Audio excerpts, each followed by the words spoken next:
Namasté tout le monde! Eh bien, je suis en retard d'une petite minute, c'est à cause de la tempête aujourd'hui, hein, vous le savez. C'est pas vrai. Les tempêtes au Québec, ils ont le dos large. En tout cas, bienvenue pour tous ceux qui sont en direct ce matin, pour ceux qui sont dans la même journée que moi, dans l'espace-temps. On est lundi, première tempête de l'hiver 2022. Puis quand je parle de tempête, c'est beau à regarder, on va pouvoir aller s'amuser dehors aujourd'hui. Et on est-tu béni finalement pour ceux qui sont en télétravail, puis on a juste des réunions virtuelles. Aujourd'hui, on va pouvoir mettre nos habits de skidoo puis aller sauter dans la neige. Alors, prenez le temps de vous installer pour tous ceux qui sont en direct. Allô Robert, bonjour ma belle Fiona d'amour, bon matin.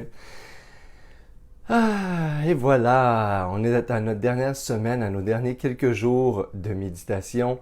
Je vous invite, mais plus que jamais. Moi, j'ai dormi 5 heures l'année passée, on était en réunion avec des gens en Asie jusqu'à tard, dans le début de la nuit.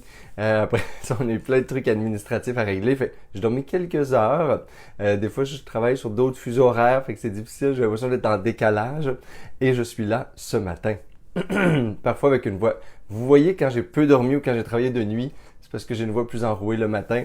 Mais c'est pour vous dire et vous redire que la méditation, ça doit tellement être au cœur de notre vie. Écoutez, des fois dans la vie, là, je me suis levé, puis souvent, là, sur les 20 quelques années où je médite presque tous les jours, je me suis levé pour méditer, pour aller me recoucher après. C'est à ce point-là que l'ancrage est fort, puis que on dirait c'est comme respirer, boire, moi aussi mettre de l'eau froide le matin dans mon visage, ou peu importe où je suis où dans le monde, je pense que je peux aller mettre la tête dans un marécage s'il faut. Je me traîne des petites serviettes humides quand je fais des voyages en sac à dos pour juste m'éponger le visage le matin, même si je peux pas toujours me le laver. Tellement que c'est un réflexe je mets de l'eau froide dans mon visage, je fais mon petit pipi ou pas, puis après ça, je m'assois pour méditer. Faut que ce soit ça, sinon après ça, c'est beaucoup plus facile, beaucoup plus difficile pour moi en tout cas de récupérer dans la journée. Là, dès qu'on ouvre un téléphone, un ordinateur ou quelque chose, c'est fini. La vie, il y a 3 millions d'urgences, il y a des affaires plus importantes. Alors, moi, c'est mon truc, en tout cas, je me lève, je le fais souvent aux mêmes heures, même si justement j'ai des choses, parce que je le fais aux mêmes heures, c'est facile pour moi de me rappeler que cette heure-là, dans la journée, je suis mobilisé à faire ça. Et oui, je me lève plus tôt, des fois je dors moins, des fois je me suis même épuisé dans la vie à méditer quand j'avais des 2 heures de pratique par jour, là, 1 heure le matin, 1 heure le soir, plus l'université à l'époque. Ça faisait beaucoup.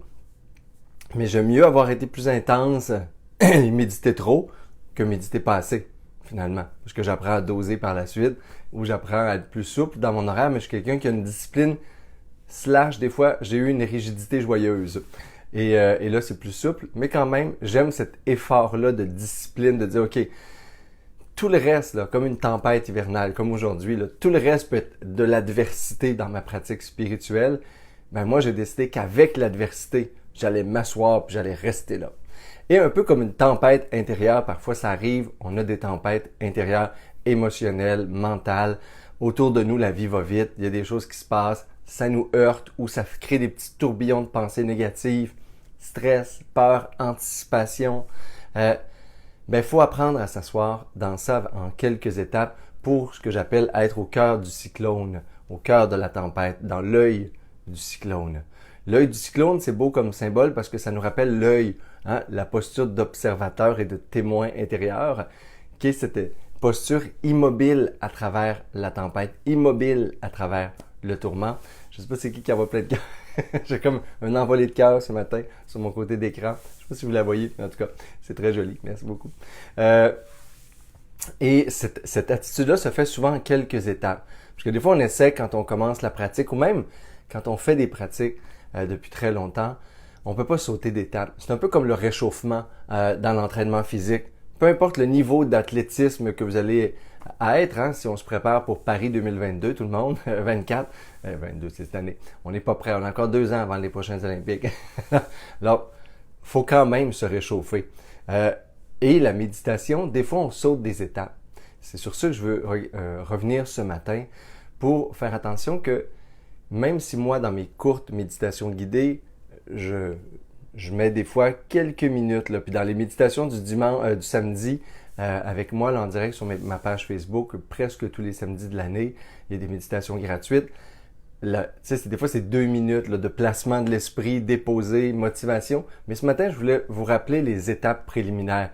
c'est dans mes livres, là, c'est dans plein de livres. Là. Réveillez votre petit Bouddha intérieur. D'ailleurs, pour ceux qui sont inscrits au défi, je ne l'ai même pas avec moi mon livre. En tout cas, Réveillez votre petit Bouddha intérieur, c'est probablement sa dernière année d'édition parution, là, parce que ça va faire 4 ans, je crois. En tout cas, après 5 ans, là, il est comme un peu retiré des tablettes, etc. Si vous voulez l'avoir, là, moi, c'est mon bébé livre, parce que c'est le premier que j'ai écrit, Réveillez votre petit Bouddha intérieur de Martin Bilodeau. Je vous le vends pas pour faire des sous, on fait pas de sous avec les livres. Mais c'est le plus beau résumé de la psychologie bouddhiste, des étapes de méditation, des bienfaits de la méditation, des types de personnalités. J'ai même fait un petit test de personnalité pour les catégories de méditation que vous pouvez vivre. Alors, si vous ne l'avez pas déjà, c'est vraiment un outil, c'est un guide sur la psychologie bouddhiste et la méditation et les pratiques de pleine conscience et d'autres formes de méditation aussi que vous allez découvrir dans le livre qui sont faits pour différentes personnalités, différents styles de vie. En tout cas, si vous ne l'avez pas, c'est peut-être l'année ou le moment en confinement cet hiver où vous pouvez le lire. C'est un petit livre qui se vend super bien. Il se vend super bien. En tout cas, il s'est vendu super bien. Et là, c'est ça. Il va vous servir toute votre vie si vous l'avez avec vous sur votre table de chevet. Parce que ces pratiques-là, on y revient tout le temps. La base, on y revient. L'introduction, on y revient aussi. Alors, ce qu'on veut, c'est toujours, quand on s'assoit, c'est toujours immobiliser le corps. Les étapes préliminaires, c'est celle-là. Je m'assois, pas immobilisé au sens où j'arrête de bouger. Là, il faut absolument comme se détendre. Un corps détendu, immobile. Fait qu'au début, il faut juste réapprendre au corps à cesser de réagir. Ça gratte, c'est toute l'histoire de ma vie, c'est que je surréagis à mon environnement et aux stimuli extérieurs. Alors là, j'arrête. C'est comme un choix, c'est plein de décisions, les étapes préliminaires de la méditation. L'immobilité du corps, c'est une décision. C'est pas facile, c'est pas confortable, on n'est pas habitué à ça. Alors, c'est une décision. Après ça, je place mon esprit. Je choisis un objet tout simple.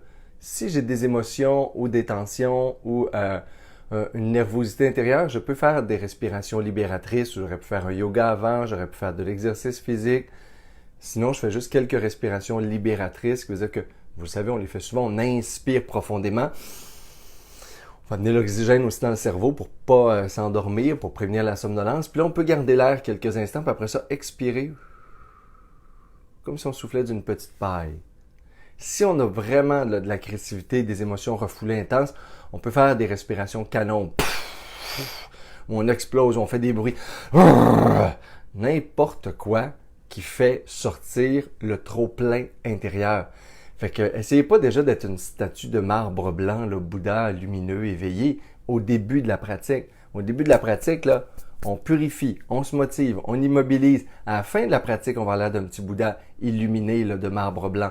Mais assis sur un lotus, là. Hein? Mais au début, on veut pas tout de suite avoir, sinon c'est un peu la puanteur zen, là. Je fais semblant d'être déjà arrivé à ce que je vais avoir l'air à la fin. Non, au début, là, j'accueille que ça va pas bien, j'accueille mon stress dans mon corps ou peu importe ce qui est là, j'accueille, je fais avec, je libère, je concentre, j'immobilise, je régénère la motivation de ma pratique. Ça, pour pas perdre le fil de ma motivation dans ma vie, c'est nécessaire. Faut que quelqu'un vous rappelle ou que vous vous rappelez à vous-même pourquoi vous méditez ou cette méditation-là précisément. Puis tout ce que je vous dis là, c'est tous des facteurs différents dans le cerveau. Fait que la motivation est importante parce qu'après ça, on va se réjouir d'avoir fait la pratique en lien avec la motivation qui est reliée, j'espère, à des valeurs personnelles, une vision des buts de croissance humain ou spirituelle. Et après ça, on va développer des attitudes, ce qui veut dire qu'on va sortir d'une zone de turbulence, puis on va s'en aller dans le cortex cingulaire antérieur au niveau du cerveau pour développer la vigilance, la présence, ce qu'on va appeler la pleine conscience, qui nous amène à des états d'éveil, des états de satori, qui peuvent se faire à travers différents chemins. La contemplation, l'analyse, la visualisation, l'esprit placé sur un objet plus subtil, comme des analyses sur la vacuité dans laquelle on disparaît dans des états de vacuité, etc. Plus complexe dans le tantra suprême, mais sinon, on est dans des états intérieurs placés. Ça veut dire qu'on revient à un état témoin, une neutralité. Et ce matin, c'est ce qu'on va faire. On va essayer de faire des étapes dans cette neutralité témoin-là. Ce qu'on veut, c'est développer en premier lieu la vigilance. Ce que je viens de vous dire, sortir d'une zone de turbulence intérieure où il n'y a personne qui est présent. Et on veut ramener le pilote hein, dans l'avion. Fait que ce qu'on ce qu'on peut faire, c'est, y a-tu quelqu'un qui habite la maison? Oui, c'est qui? C'est moi. Moi, c'est ce que, tu sais, j'ai eu des maîtres zen aussi, puis j'ai fait du bouddhisme zen, là, on nous ramène assez vite, tu sais. Who's there? Des fois, en plein milieu de la méditation, là, il y a un claquement de bâton de bambou, il y a un petit cri comme ça, il y a un call, il y a un gong, parce que c'est comme, pouf, à toutes les fois, ils veulent t'éveiller. C'est comme, tu t'endors-tu, là? Qu'est-ce que tu fais là? Ah oui, oui, oui, je cherche le bonheur. Ou, ah oui, ok, dans ma vie, qu'est-ce que je fais? Aucune idée. Ben, dépêche-toi, t'as une seconde, tu réponds. Puis des fois, il faut répondre à haute voix, même dans certaines traditions. Il te lance une question, tu réponds. Puis là, si t'as rien à dire, ben, tu veux dire, tu sais pas ce que tu fais là. Tu sais pas pourquoi tu méditais.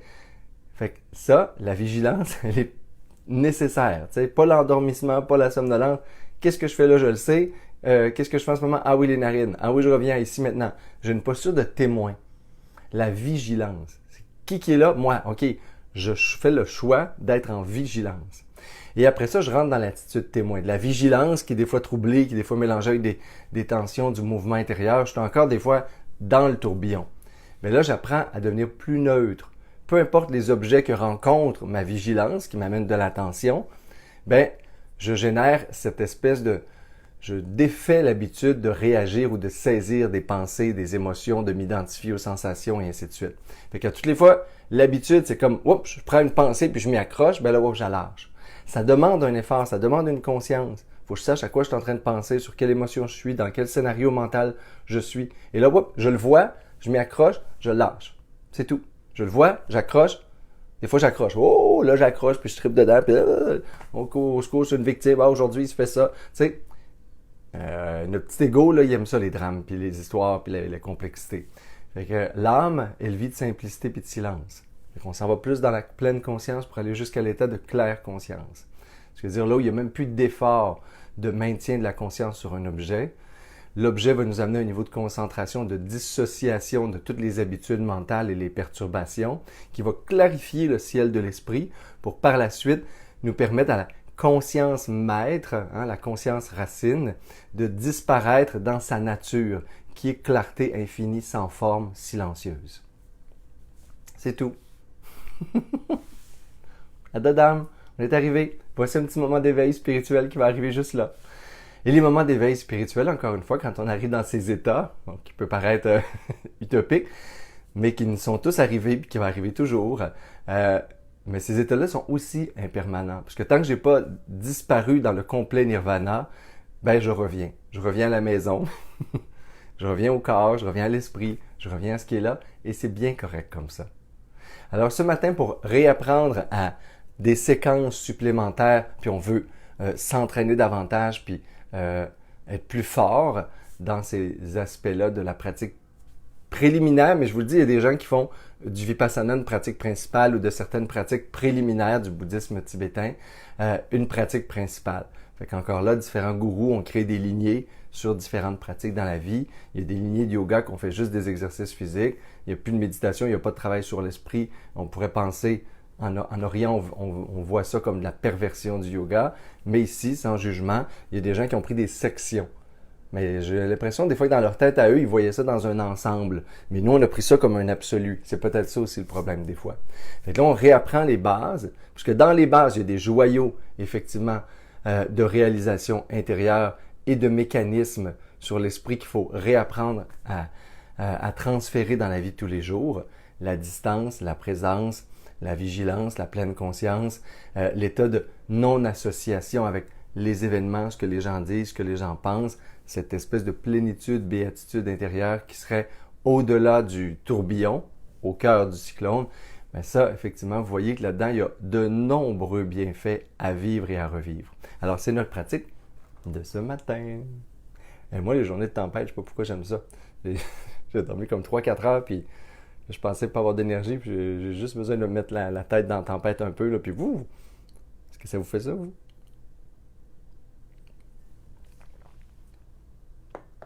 Alors, dans cette tempête et cette agitation, on va trouver un état de présence.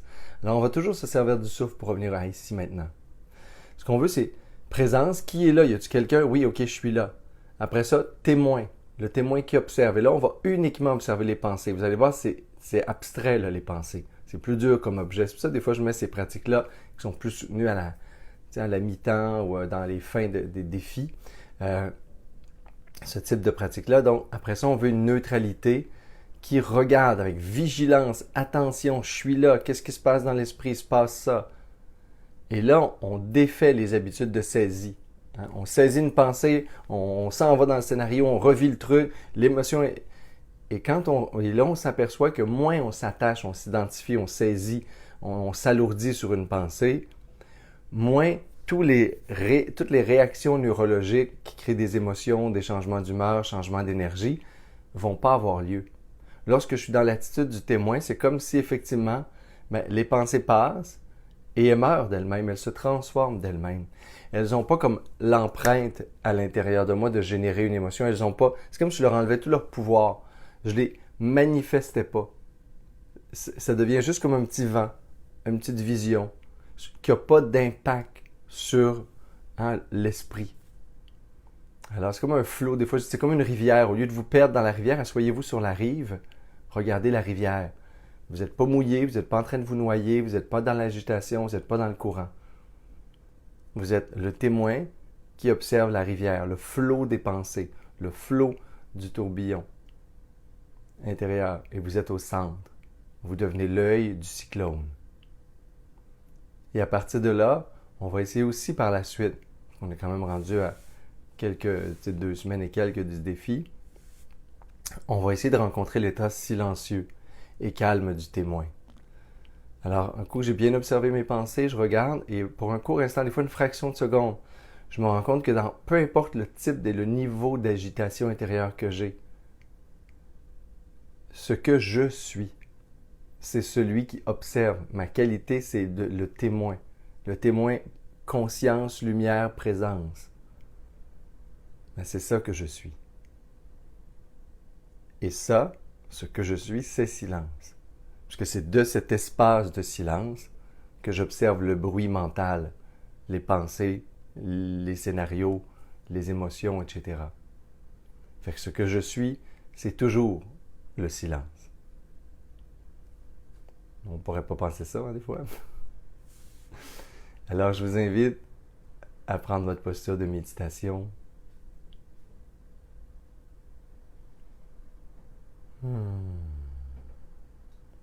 Quelques belles respirations profondes après avoir immobilisé la posture. Vous réjouir de devenir l'œil du cyclone. Cette pratique d'immobilité, de plénitude.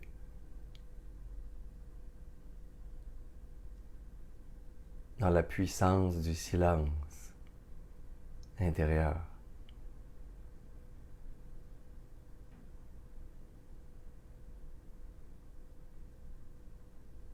Et je peux prendre 2 ou 3 respirations libératrices où on inspire par les narines. À la fin de l'inspiration, on peut prendre une petite pause, conserver l'air, laisser l'énergie circuler, se détendre, expirer bouche.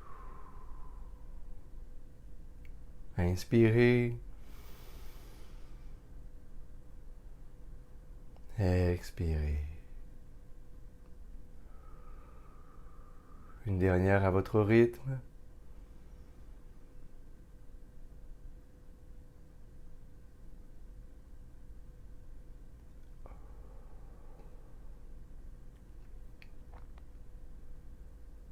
Et on peut observer un court instant les légères sensations à l'extrémité des narines.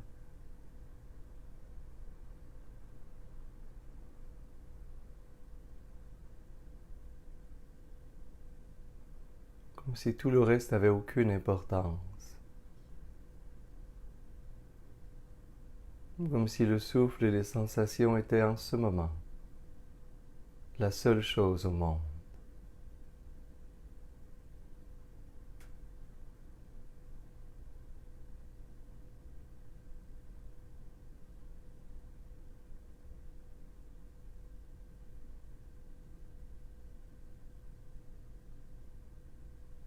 Et vous vous réjouissez de l'apaisement des distractions, de l'agitation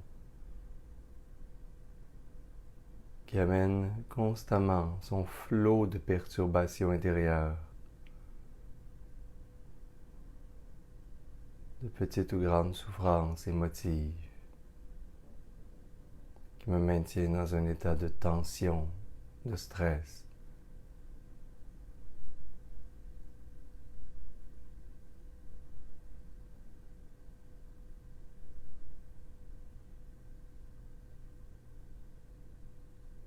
Je m'entraîne à revenir dans l'œil du cyclone.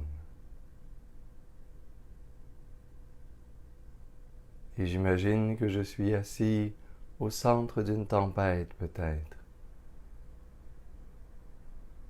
où les sons, les sensations, les pensées tourbillonnent, se transforment, s'agitent autour de moi.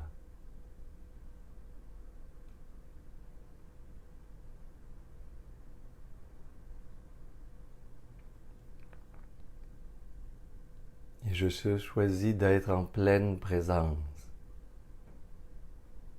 Qui est là? L'esprit, la conscience. Est-ce qu'il y a quelqu'un à la maison? Oui, je suis là.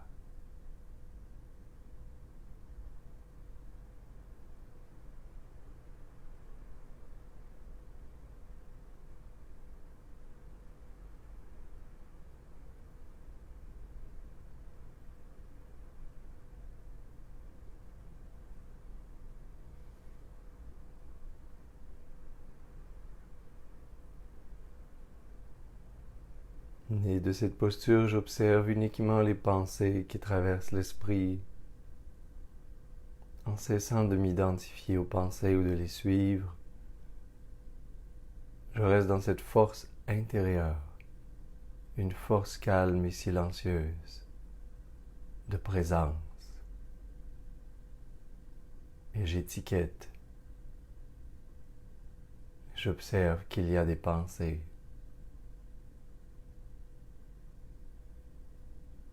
Sans réagir.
Je cherche à créer en moi cette double attitude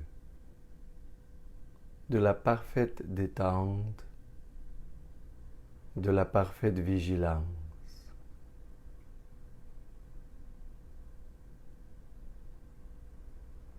Si je me perds, je reviens au souffle.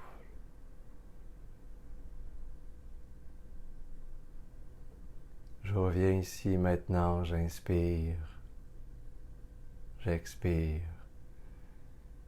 Et à nouveau, je suis l'observateur. Je reviens ici maintenant,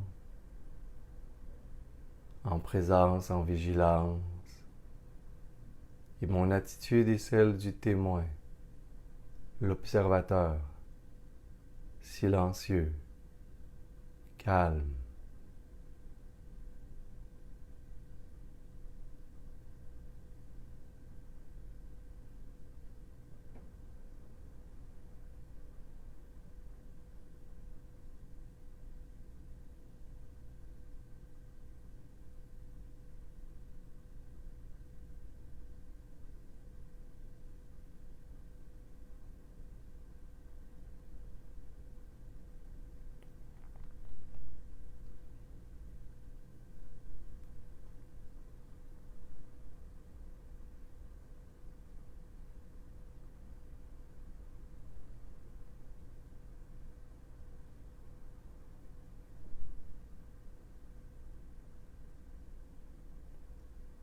Et vous continuez à simplement observer les pensées comme des nuages qui traversent le ciel, qui passent, apparaissent, se transforment et disparaissent par elles-mêmes.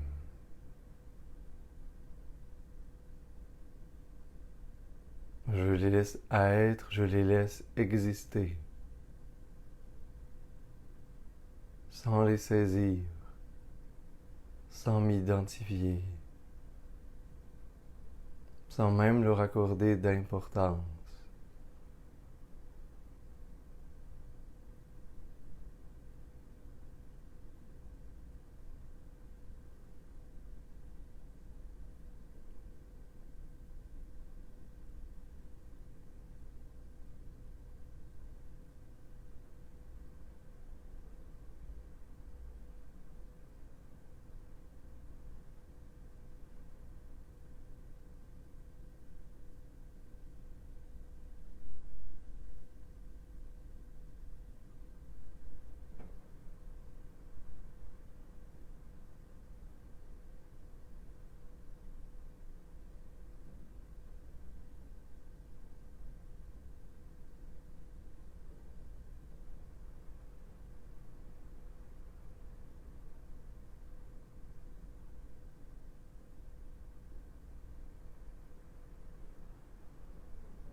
Et dès que je me perds dans mes pensées, je reviens au souffle.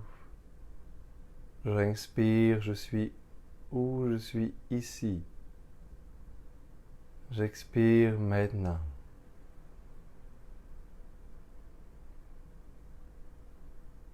Qu'est-ce qui se passe ici maintenant dans mon esprit?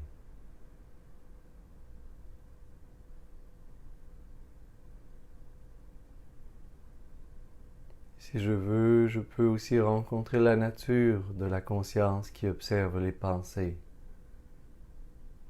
Ma propre nature. L'état de silence. Cette radiance lumineuse. Silence. Espace.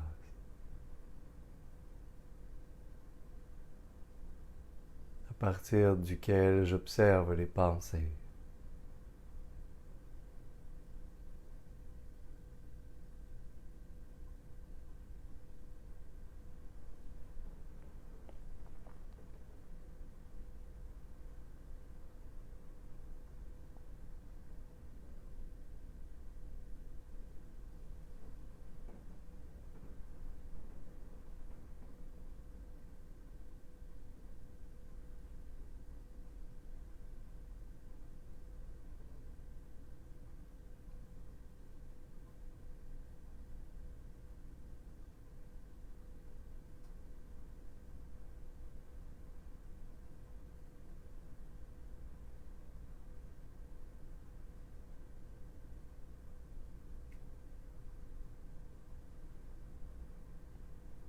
Et doucement, vous pouvez ramener l'attention sur le souffle pour prendre quelques respirations plus profondes.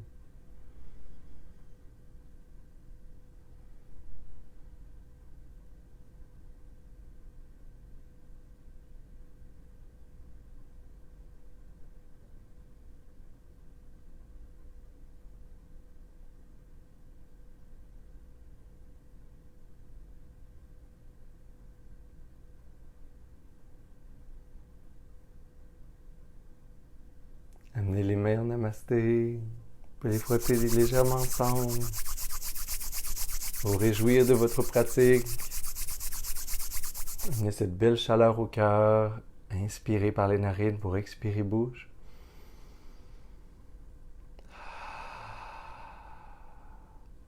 Et inspirez pour faire vibrer Om.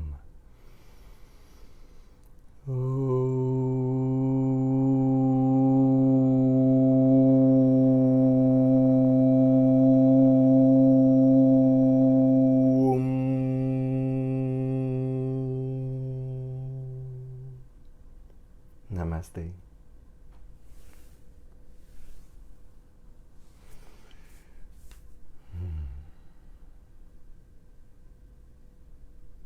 Alors, pas nécessairement la pratique la plus facile, mais clairement des bases de la pratique de la méditation qui nous permettent dans toutes les catégories et les aspects de la méditation par la suite de reconnaître, de générer la bonne posture, d'être au bon endroit. Et je dirais, dans toutes les expériences humaines, être à la bonne place. Vivre l'expérience humaine à partir de la bonne posture intérieure.